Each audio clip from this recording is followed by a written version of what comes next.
Chapter 2. Self-Righteousness. Some years ago I had as neighbors a young couple with serious problems. The wife was thoroughly irresponsible. She had a lovely home, 3 fine children, a faithful and devoted husband, and part-time help in housework.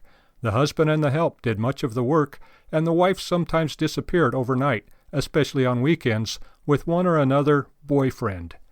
When the all-too-patient husband finally threatened court action and a divorce, the wife said in some anger, "How can he do this to me, after all I've done for him?"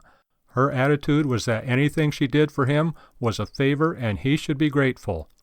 Not too long ago, a young man showed a similar reaction. His parents had provided him with an excellent education, helped him buy a house equal to theirs, and given him and his wife a vacation to Hawaii, a new car every 3rd year, and still more, yet he failed to meet his ordinary responsibilities like a man. When the father demanded some responsible action from the young man and his wife, the son angrily rejected the advice. "What have you ever done for me all these years?" he complained. "You were always too busy working to spend time with me before, and now you want to run my life." The son had been given a good disciplined home life, an excellent education, as much time and attention as his father could afford, and more than a little money. But he could still complain. The root of this moral sickness is self-righteousness. The self-righteous man sees everything wrong with God, the world, and his family, and nothing wrong with himself. The self-righteous man has a revolutionary answer for all problems. Everything around him must change, and he must remain the same. By definition, he himself is the ultimate standard and judge. The social order must be overturned, his parents despised, and all authority flouted. But he insists on remaining the same. He is very pleased with his own perfection. They are wrong, seriously and viciously wrong, these men who tell us that these revolutionists, old and young, in politics or in our schools, are fine young idealists. They are, rather, self-righteous fools, dedicated to the proposition that all evil is in the world around them and all righteousness is in themselves. This is why Scripture is so emphatic in declaring that no man is saved by self-righteousness.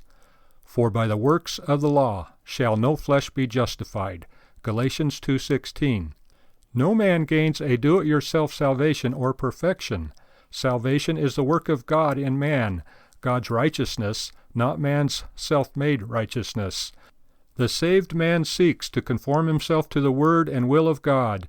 The self-righteous man seeks to conform God and the world to his word and will. The self-righteous man makes his own will his law.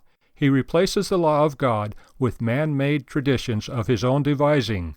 Today, self-righteousness has been made a virtue, old and young, busily cultivating it. We are in trouble. The world of self-righteousness is a world of anarchy. The story about the young wife is 20 years old. Some, but not too many, sided with her then. The story of the young man comes from last year. Most people sided with the son. After all, they said, the son is not a criminal, and the father should be grateful. Who else is he going to leave his money to? Solomon described these people long ago. There is a generation that are pure in their own eyes, and yet is not washed from their filthiness. Proverbs 30:12. The destiny of such people is to be washed out of history by God's judgment.